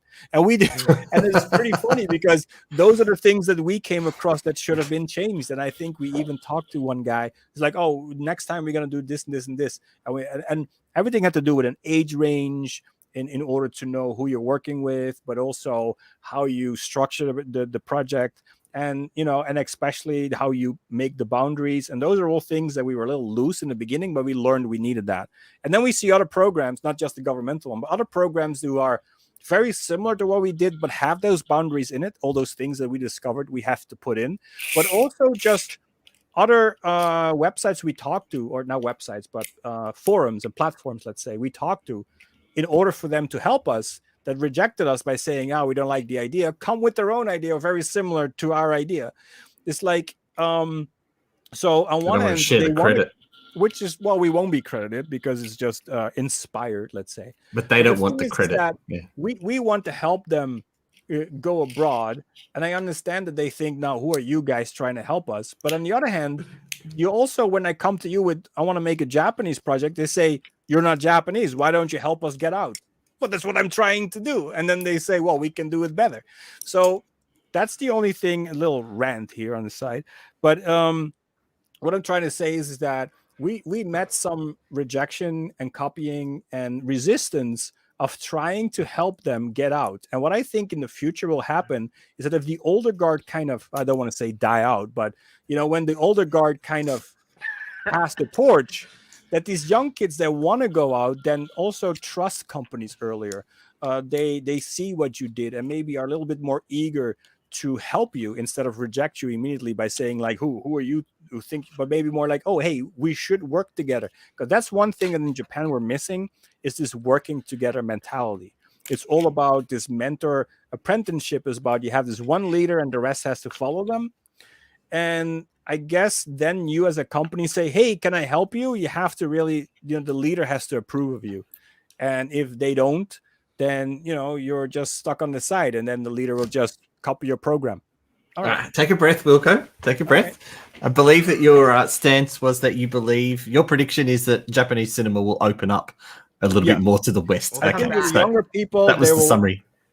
Yes, the younger people will choose to go more international because they finally have the freedom to make their own choices and they want to go international. And that's my prediction, that it will become a new Korea at one point, maybe 20 years. Before we move on to you, Walter, bless you for your sneeze just before. Oh, yes. Thank you. Gesundheit. Your prediction, Walter. Yes, Walter. My prediction, following up Wilco, is I feel like my prediction is not as interesting, but oh, thanks. I'm a little bit to the old guard statement thing. I've always felt Japan has not been that great at in the past 20 years marketing their movies as big mainstream blockbuster kind of films as an international competition. I think China tries, and I love their attempt because it's very China is great. China's a leading person in the international world, and you can argue it doesn't work, but it's still an interesting strategy, and it makes noise. I.e., even if you've never watched Wolf Warrior, you've probably been like, I'm a little curious. It's a propaganda film, but I'm a little curious. I love Wolf Warrior. I know, Wilco loves it. Exactly. It's a marketing strategy. Like, I feel like Japan doesn't try. China tries, and it's kind of a weird try, but it's an attempt. And yeah, I think Korea is doing it the best. And personally, I don't know what I would predict from it, but as you said, one of the reasons why Korea is a lot more successful in doing it compared to China and Japan is that Korea is very good at saying our movies aren't just about Korean culture, it's something you want to. So that's why people buy into it. 100%. But that doesn't stop the fact that Korean movies still have a lot of very specific Korean elements in it that I'm very surprised are being very accepted in the West. And I am incredibly fascinated in what that will look like in the future. So Squid Game's an okay example of this where, everyone said Squid Game was like kind of similar to Alice in Borderland, which is a Japanese TV show based off a Japanese manga that is exactly the same type of game show, but didn't do as well. I think Japan sucked at marketing it. But the thing that surprised me that made Squid Game so popular is that it had this like it had a crap protagonist. You never fell in love with that protagonist compared to like Marvel or Japanese Alice in the Borderland, where the protagonist every single time he kills a friend, it's like a character growth. Squid Game, not so much. Parasite, not so much. Space Sweeper is like actually my favorite example of this, which is like a space opera Star Trek Korean film. I liked Space Sweeper. But the characters are still like, you know, they're super one-dimensional, dude. Yes, he has a very simple idea of what he wants to get his daughter back. It's not about saving the world. It's not about colonizing another planet. It's not about falling in love with 600 different people. It's a very like selfish. And I'm a trash collector. And I think Korean culture has never really derived. They hate themselves a little bit, and it's kind of a new phenomenon. I mean, at least in the mass media. In the mass media, I'm not saying Koreans actually hate themselves, but the mass media likes to portray them as like not great people all the time. A lot of them are anti-heroes in a very extreme and different way than a lot of these mainstream competition movies. And I'm very curious of what it's gonna look like in the future if Korean films really start competing internationally. Like as we said, Parasite, but if Space Sweepers starts competing with like not Marvel films, but like, you know, a second lower of the biggest of mainstream films. God, is there anything like that anymore? It's kind of just Marvel and nothing. Yeah. So all right, fine. Let's make a big statement. If movies like if Korea still continues doing really well and they can compete with Marvel, I think we're gonna get a huge generation of people who like watching mainstream cinema but are like way more pessimistic about life. Yeah, so wow. Well, they already are, so we're halfway there. Yes, exactly, and that's why just need Korea to do it. Korean cinemas more. Yeah. Okay. But, well, about the anti-hero thing, I'm not so sure about in Korea, but I know that in Japan they really love this moral, how do you call that? That you're not really sure who's the good guy. So even the bad guy, you can still root ambiguity. For him. And so the good guy or the bad guy both do things that are not 100% good or bad, and that's what Japan really loves in their current fiction. So that's, I don't know, maybe that's a little bit also in Korea. That's why they have those. But then, like you said, why does the US accept that? That's a good question. Yeah. Why do we all love that?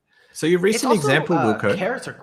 Oh, sorry. Go ahead. No, I was just going to say the recent release of the movie Fable is very much like that.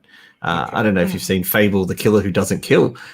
We've got an anti-hero and a bad guy who's not that bad, but he is bad, but he's not that bad. Yeah. Good example. Yeah. Sorry, Walter, you were... Yeah, Walter was going to say something. And then Oh, no. About American... It was just a really quick statement where personally, this is just a personal opinion, that I feel that the slight difference between Japanese media and Korean, a lot of the Korean media that I consume, which is not very TV show based, is character growth is dealt very differently. I think Japanese media, a lot of the characters do grow in I understand what direction the character is trying to go to, bad or good, ambiguous or not. There seems to be like I'm maturing in my own sort of way. Sometimes I feel Koreans don't care about maturity, character growth, any of it. It's just like stagnation, and I think it's very unique. So it's something I feel like I've observed. But I'd be. Would you say that about the movie Old Boy, Walter?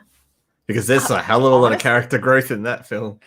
Yeah, that's fair. That's actually very fair. Yeah, probably, maybe I shouldn't be speaking for every single Korean film. No. I think you're right in that it's the very popcorn stuff. It's the Hitman Agent Johns. It's the hashtag alive. There's no character growth. Maybe in Hitman Agent John, but hashtag alive, there's no character growth in that. it's just a loser throughout the whole film. But again, it's a throwaway film. It's a popcorn film. It was never supposed to be a genre. Well, it's a genre film, but it's not supposed to be a film like Old Boy, where there is strong character growth throughout the whole film. So, no, I think you're right. At dealing with the popular, you're losing the personal. Well, you know, my favorite movies are, like I said, the Death Wish franchise, and that guy doesn't change at all. Is every movie you're just waiting. He's already grown. Yeah, it's like, what is this next family he's going to lose so he can have revenge? Oh, he has a new daughter? She'll be dead in 10 minutes. All the growth of that is on the back cover of the VHS box. Yeah, it's like, he got mad. Ooh, he grew. I don't know. Actually, there is a growth. If you look at the 5 movies, in the beginning, he is experimenting. In the second one, he's a pro. And at the 5th one, he's just laughing while he's doing it. So it becomes easier and easier and easier. And he has fun with it. That's the growth. Now I'm thinking of character growth in Die Hard, Walter. And I've gone from a cop who hates flying to a man who takes on helicopters because he doesn't like to lose, to a dude that ends up in Russia with a son that knows the streets like the back of his hand. And I'm trying to see where the character growth in Die Hard was, because I think that peaked at number 3 and went downhill very quickly. But so if I'm summing up the predictions, we've got Walter making a bit of a prediction that Korea might tend to try to export a bit more of their culture and try and see if they can create a... I think it's actually very interesting what Walter said, because he's like saying he's going to be a reverse Japan, as in slowly they're going to put more and more Korean stuff in there. And before we know it, 20 years later, everybody is just fully Korean culture, like 100%. Yeah, like I'll be calling you Oppa. Yeah, exactly. And drinking soju. Yeah, but that's what I meant. Like, I always do that. But continue. We were talking about James Wan's Blumhouse being influenced by J-horror. Yeah. My theory is that an American production company will come out and start making these really weird, non-traditional American characters who are heroes, and everyone's gonna be like, "Wow, cool." And I know the name. They're gonna be called Parasquid Studios. Yeah, exactly. Something like that. Who knows where they got that inspiration from? Oh wow! Yeah, well, that's interesting, because that would be a reverse Japan. It's like they basically try first. They just do everything that they want, and then slowly put more and more in it, and then they take over the world. Whereas China's just trying to take over the world by just China's watch these movies. Yeah. China's just throwing money and forcing. It's a fun strategy, anyways, from China. I mean, there are definitely consequences, but it's actually fun to see the type of movies that come out. You wouldn't get that from anywhere other countries. So I think it's interesting what Dan said, because he said there's going to be movies come out to hate China. So there's going to be an anti-wolf warrior. Yeah, I'm very interesting about that. So that's Marvel movies. I don't mean so much hate China. I mean, they're going to be stories anti-China, sorry. Yeah. So I forgot to tell you guys, I watched Railway Heroes, which is a Chinese movie, during the week. I was given a preview from China Lion, and I watched it and went back to the lady and said, I don't know how to write a review of this movie. There's a scene in it, it goes for about 3 minutes, where they posthumously, I'm saying that word wrong, initiate some of the dead people into the CCP. And they do this whole scene where they draw the hammer and sickle on the window, and they recite all these party lines. And it is so out of place in the film. It just feels really awkward to be in there. And that's the kind of stuff that you're getting from China now. It's that we want to send these films internationally, but we also just want to kind of remind you of who we are. Wilco, let's remind people of who we are with next week's episode. Well, I guess it is time for the big ending of our show. I'm going to keep the show within 2 hours. Don't worry about it. I don't need more than 15 minutes. But I am just want to try to say this is for the next episode, but it needs a little of an introduction. First of all, I want to say, I will remind everyone that I'm the producer of Tokyo Bay Films, and I'm a writer and director myself, because this is very important, the writer and director part. Because I am not only the producer of CultureSHOCK Japan, I may have talked about some of the stuff we do with CultureSHOCK Japan. I don't know. Walter didn't notice that I sometimes talk about that. But anyway, they make easy, digestible Japanese madness for the West. Low-budget horror films to showcase undiscovered Japanese talent. One will also be Sheets, which is right here behind me, which is one that is from me as a writer and director. But I showcase undiscovered Japanese acting talent. So we're all about the acting, the showcasing the talent. However, me myself as a director, I have to develop myself. And Tokyo Bay Films as a company, we have to kind of grow. So the next episode is going to be about a new project that I'm going to write and direct, which will star Maria Ozawa. So, that's a big one. Not only that, she'll be our special guest at our next episode to talk about this project. Are you sure? Because this Friday, coming Friday, which is also Black Friday, or let's call it Dark Spooky Friday, November 26th, which is also my birthday, on Maria Ozawa's channel, we will release an 11-minute short film, which is a sizzle reel or proof of concept, let's say, for a concept for a new film we are developing, which I will write and direct, which is called Stay Pretty, No Pity. And I have a little blurb here, which I normally do for Tokyo Homestay Massacre Media Japan about the film. So here we go. So Tokyo Bay Films presents Stay Pretty, No Pity, starring Maria Ozawa, written and directed by me. Why did I write that? If a ghost shows herself to you in the mirror and asks, do you want to stay pretty? What would your answer be? Lucy, half Japanese, half American, just got out of an abusive relationship and took refuge with her new American roommate.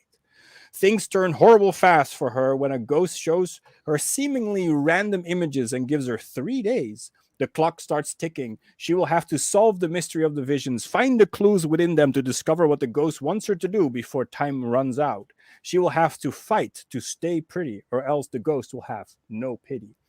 Based on the Japanese folklore of Oiwa Yotsuya, or else, better known as Yotsuya Kwaidan, which is also a very ghost story in Japan, another Kwaidan.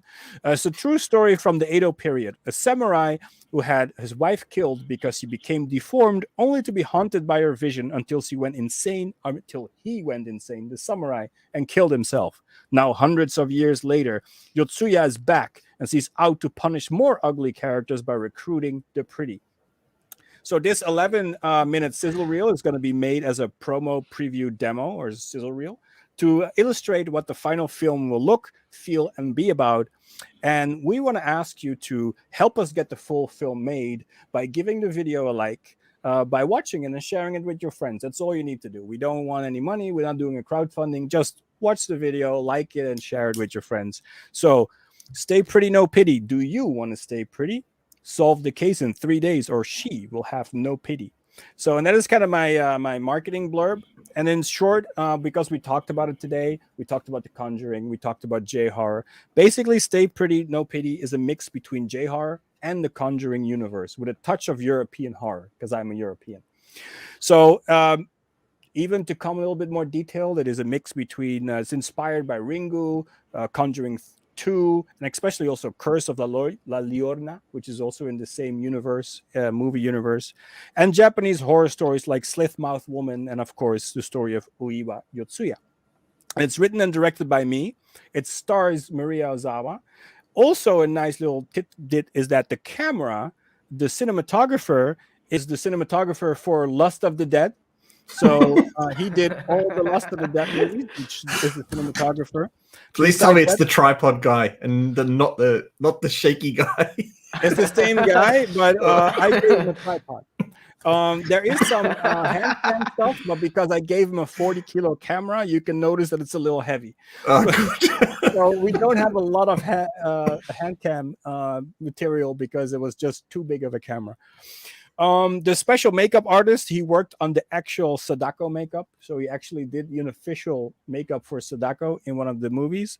And the music composer, before working with me, he worked with Dario Argento. So that's where the European vibe will come from when you watch our proof of concept.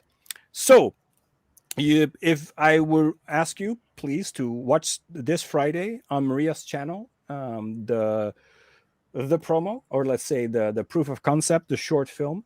And then, of course, next episode, we will have Maria join us, and we will talk about the film, how we made it. And, of course, we will also talk about her other horror movies like Tokyo Species and stuff like that. And to round all of this off, just as a final say, I'm done talking right now. I'll let someone else speak for now. And here's a special message from Maria Ozawa herself for all Asian film fans. Asian film fans, this is Maria Ozawa. Please don't forget to watch the Asian Film Fans live show on December 7th, which I'll be joining with Wilco and Dan and talk about my horror movie. Please tune up and enjoy our talk show. Bye. All right. Tune up. What was that, Walter? Tune up. Please tune up. Tune up. Yep. She's gonna I'm tune ready. up. Time to tune up. You better be ready to tune up. So, Walter, how does it feel to know that you're the guest before Maria Ozawa? You're the guest before Maria. Dang. Yeah. I feel like I have to do something crazy right this instant to And if you not get completely beaten out. if you would be part of the actual team, could you imagine? It will be Wilco, Dan, and Walter. That's true. Yeah. Wait, did you mention you were related to Tokyo Bay Films again? Yes, I don't know. I'm not sure. But I do remind when I think about it, is that I produce films now and then. That's the only thing that I kind of. Thanks, Walter. No worries. That was precious. I saw the pause for a second. Wait, what happened? And you just took it, mate. You saw the gap and you just took it. I took it. But yeah, he's right. Holy He's right. shit. I am related to Tokyo Bay Films. Just so you know. On that note, I think I'm going to say goodnight to everyone. Yeah. Thank you. Thank It was you. a hell of a lot of fun, guys. Yeah. It was. And we will see you in 2 weeks with Maria. See you guys in 2 weeks. Thank you. Bye-bye.